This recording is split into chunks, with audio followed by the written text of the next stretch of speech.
is Mary DeVos Stewart, and I have some notes here that I'm going to kind of refer to. Okay, so it's really good to see everyone. I think it's really cool that we're now like all adults, you know, like I'm not a senior and you're some stupid freshman, you know, like we can all hang out together now, so I think that's pretty cool.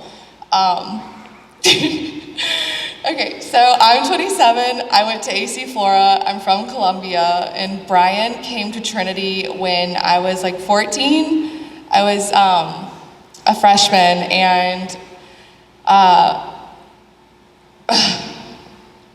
Brian was just amazing. He took me to Disney World, he took me skydiving, he took me snow skiing several times. I know a bunch of y'all were on that trip. Disney World and Costa Rica, like those were just epic times. It was so fun, and Brian always, you know, traveled in luxury, I feel like, and if you got to experience the luxurious part of Brian, like you know what I'm talking about. Let me just kind of lower this, hold on. Okay.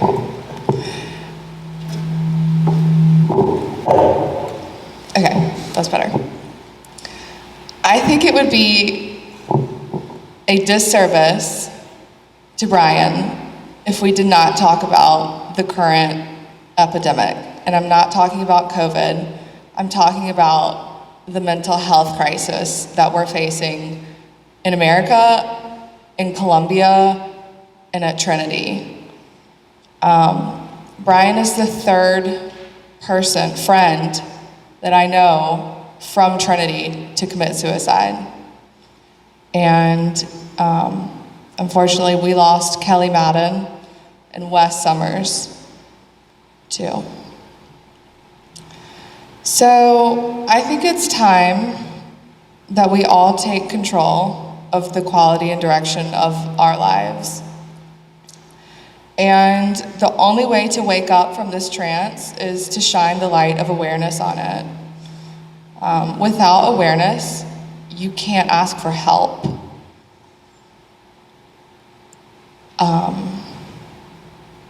So I think we should all be proactive before it's too late and before suicide claims its next victim.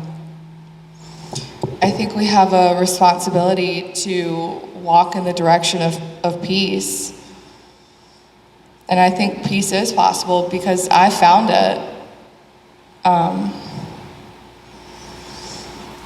When I was about 23, and I'm 27 now, I literally woke up one morning and just said, I hate my life. I hate what I look like. I was severely overweight. I was severely depressed. I was barely employable. You know, I had no college degree. All my friends had gone to college and graduated, and like Boykin said, like life goes on. My friends were starting to get engaged, getting pregnant, buying houses, moving on with their lives, and I had none of that. So I just woke up one morning and said, I'm done. I can no longer live like this. So I made a phone call to my doctor, and I started, I don't know if I have feedback.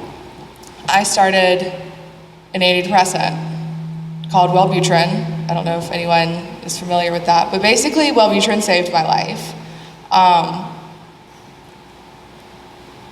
It helps with a bunch of different things like nicotine addiction, binge eating, ADHD, depression, anxiety. It worked really well for me, and if anyone would like to ask me my experience after this, I'm so willing to talk about it. So that was the day I just kind of woke up, the day I started Wellbutrin. And I feel like I really started getting my life back, but I made a bunch of changes. You know, I didn't just rely on medication to fix my problems. I changed my diet, I started working out, and I started seeing a new therapist. I got a great job here at Trinity. I started teaching preschool. That was so fun. So I actually saw Brian all the time when I was working here, and I would see Josie too. I'd go in the nursery and hold her. So that was pretty crazy having Josie then and seeing her now. Like she's like a tiny adult, you know. But that was when I said, okay, I am in charge of the quality and direction of my life, and no one else can do this work for me. So I'm a big believer in you have to take responsibility for your choices before it's too late. Before, God forbid, someone in here overdoses, gets behind the wheel while they're driving drunk, hurts someone else, or kills himself. This is real. This is really happening. And those are Kelly, Wes, and Brian. Those are only 3 people that I've named. I can name a bunch more who have done this that I know personally close to me. And tragedies do happen. Like Papa Franz, too. I would definitely want to mention him. And I know that a bunch of us in here remember that day that we got that phone call that Brett Franz had died. And then getting the phone call again about Brian was just gut-wrenching. I immediately knew. On that group text, I knew it had to have been Brian. It really feels like my generation is dropping like flies. And a lot of them have suffered mental health crises. Underneath the addiction, underneath the shame, underneath the trauma, it is a mental health crisis that they're having. So I have built an arsenal for situated. I learned how to make smart choices. I learned to not put things in my body that make me feel bad, like junk food, staying up really late, social media. I deleted all of my social media. Just got off everything. I got off the Snapchat, Facebook, Instagram. God, they just keep coming to TikTok. Just got off all of it. And I got a bunch of my free time back by doing that. Because at the end of the day, it's none of my business what other people think about me. And it's none of my business what y'all are doing. You know, I could sit there and scroll hours, and you know, it's funny, I have this one client, because I'm not on social media, and every time she comes over, we go down the list of who's pregnant, who's engaged, who got married. Shout out Hunter. and hey, good. Yeah, so just I don't know anything that's going on. And I also quit watching the news. I completely got the news. Like, I will walk out of the room if it's on. Nothing good comes from watching the news.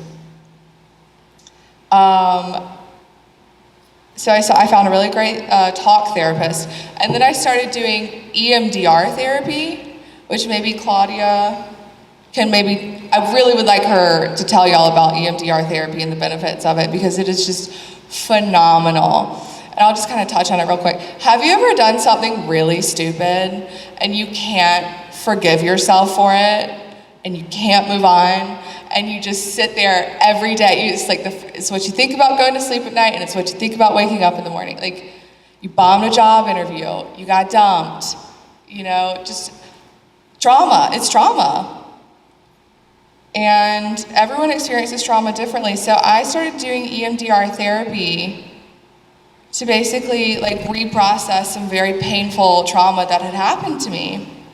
You know, growing up, just trauma.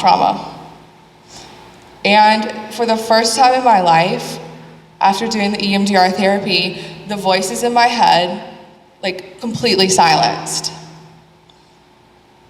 And it's like I have all this new free space in my mind where I'm not constantly having this internal dialogue with myself of like how horrible I am, or just, I don't have this dialogue like constantly reminding me of every mistake I've ever done.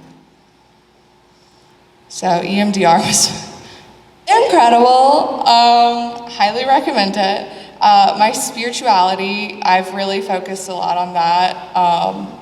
I found a higher power. My higher power has always been Jesus, and God, my God here at Trinity. Living with forgiveness has been really amazing. Forgiveness not only of others, but of myself, and learning to cut myself some slack has,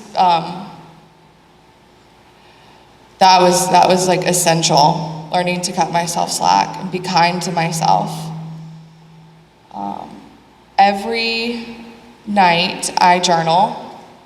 I've been doing that for almost a year. I write down what I did that day, how I felt, what I want to feel like tomorrow, kind of like manifesting a little bit. I have a whole like morning routine where I have these books that I read and I pray. Like I'll get on my knees and pray. That is essential. I meditate and I also do yoga. So these are just some of the tools that I've built like in my arsenal, and I'm more than happy to share my arsenal. I was kind of thinking about maybe like putting together like a millennial like list of all the things that we face today that like our parents didn't grow up with social media and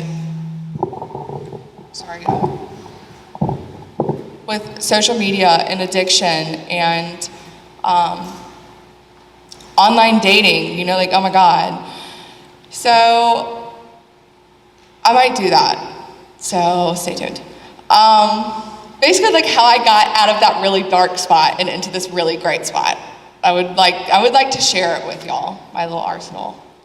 I would like to remind everyone that Snapchat, Instagram, Facebook, TikTok, smoking pot, binging on alcohol or Netflix, and the Juul is not reality. All of those things take you away from being present moment. And our life is happening right here, right now. It's not happening on TikTok. It's not happening on Snapchat. That is not real. This is real. Our whole youth group is here, only 60 of us, but like our former youth group, we're all in the same room. This is real right now. So basically getting anything out of your system that takes away from being present moment. It's 2020. Things are only going to get more complicated with the internet and the smartphone. And we have to normalize talking about mental health. I'm in school right now. I'll be at USC next semester, finally. And when classes switched from in person to on the computer, there was this one day I started spending 10 hours a day on the computer. Like that is not okay. I went from 8 to 10 hours of instruction in person to on a computer, on a screen. And I remember a couple months ago, all of a sudden I felt this wave of hopelessness. And I've never been suicidal. I've never felt super depressed, I mean, I've had depression and anxiety, but I've never felt that wave of hopelessness. But staring at that screen all day, all of a sudden it came over me what that feeling must feel like. And I ran and I talked to, my boyfriend at the time, and we just sat on the couch and just hugged it out and talked about it, and I cried, but it was terrifying. So I think we do need to normalize talking about mental health. And it's okay if you are struggling. It's okay if you're depressed. It's okay if you got a diagnosis that you're bipolar, schizophrenia, if you're battling an addiction to drugs, alcohol, pornography. It's okay. Because what we need to start asking ourselves is, what can I do to make myself feel better? What momentum do I need to do? Because you have to put in the work. You have to make changes. I've struggled for a long time with low self-worth and low self-worth is not the same as low self-confidence. Like, I am pretty confident in who I am, and like, I know I'm like moderately attractive and have a decent personality. That's not it. I have struggled with low self-worth and shame for a while, and you know, I'm 27, I don't have a college degree, like I haven't finished, all my friends are done, you know, so that's something I'm gonna have to work on. But I am taking steps to move into the direction of getting a college degree, so that's what I'm talking about, like taking action. What can I do to make myself feel better? Let's see. So yeah, I would eventually love to share my sobriety story, mental health, more in depth with anyone who's kind of struggling with addictions, whether it's you or a family member.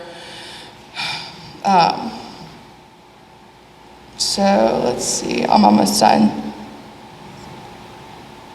I kind of wrote some things down. We can forgive ourselves for not being what we are supposed to be, for not being perfect, by showing ourselves self-compassion and just being kind to ourselves and others.